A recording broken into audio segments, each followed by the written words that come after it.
In Python, it's important to remember that everything is an object. Primitive objects, functions, modules, and on and on.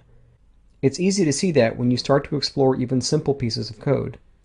Let's go back to our words module and experiment with it further at the REPL. On this occasion, we'll import just the module. The import statement binds a module object to the name words in the current namespace. We can determine the type of any object by using the type built-in function.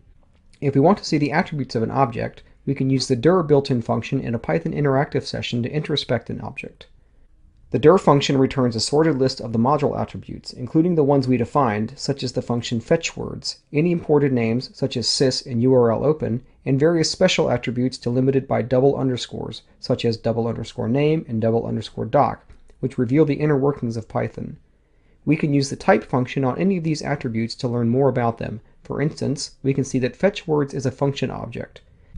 We can in turn call dir on the function to reveal its attributes, and we see that function objects have many special attributes to do with how Python functions are implemented behind the scenes.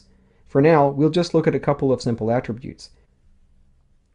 As you might expect, this is the name of the function object as a string, and this is the docstring we provided.